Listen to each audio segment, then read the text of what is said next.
So, when you're at home, can you run down to the kitchen in your underpants in the middle of the night if you're hungry?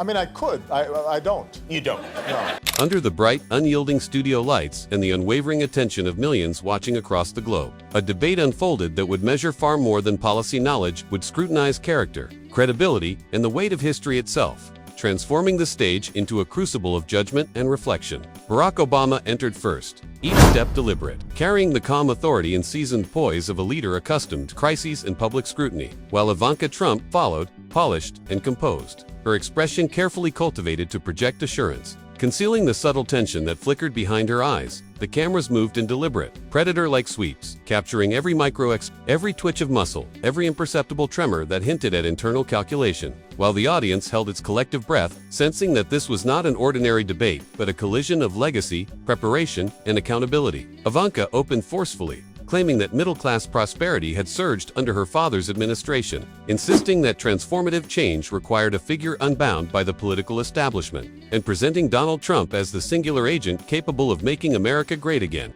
Her voice steady but laced with the pressure of scrutiny, Obama responded with measured clarity, contextualizing the economic landscape of 2009, when the nation faced 800,000 lost jobs each month, and explaining that by the end of his tenure, 15 million new jobs had been created with 75 consecutive months of growth, alongside healthcare expansion and the stabilization of critical industries, framing his achievements not as political victories but as essential acts of responsibility for a nation in crisis. The tension intensified as Ivanka argued that overregulation had hindered small businesses, but Obama.com and precise, countered with facts. Trump-era tax cuts disproportionately favored corporations and incentivized stock buybacks rather than empowering workers. Reminder that effective leadership is measured by principled action, not rhetoric or convenience. The studio seemed pulsed with anticipation as every statement landed, the weight of truth thickening the air. Every glance, pause, and inflection carried consequences far beyond the walls of the stage. Then came the decisive, suspense-charged moment.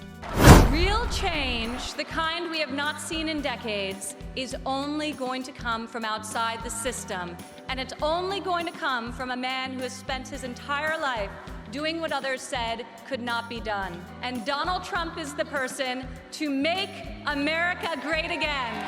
Obama produced sheet of paper, quoting Ivanka's own 2016 statements praising the Affordable Care Act and paid family leave. Before asking deliberately, when did these policies become overreach, Ivanka faltered, struggling visibly to reconcile her prior statements with her current defense. As the room fell silent and the audience collectively inhaled, aware that history itself was being interrogated in real time, cameras lingered on fleeting capturing exposed vulnerability, the subtle erosion of confidence. In the stark contrast with Obama's calm, authoritative presence, as the debate drew to a close, he offered guidance to emerging leaders, stressing that diligence, preparation, and execution outweigh impulsive ambition. People will notice who can get things done.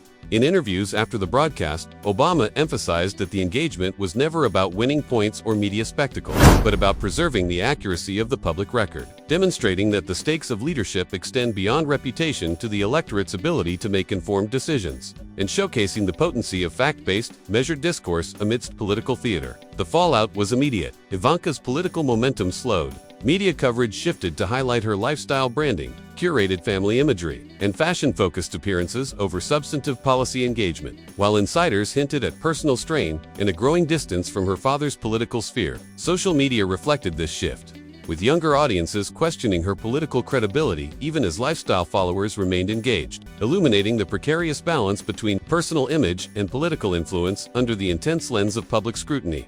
Simultaneously, Obama's performance sparked ripple effect among progressive voters and young activists, who saw in his meticulous preparation, unwavering calm, and reliance on verifiable facts a model for informed, strategic political engagement, proving that clarity, knowledge, and composure could cut through spectacle and bluster alike. Online forums, campus discussions, and town halls cited the debate as a case study in strategic preparation, civil confrontation, and the importance of grounding arguments in evidence. Political commentators noted its broader cultural impact. Audiences were increasingly attuned to inconsistencies, eager to fact-check claims, and willing to reward substance over performance, cementing the debate as a recurring reference for conversations on political literacy, media responsibility, and the interplay between charisma and competence.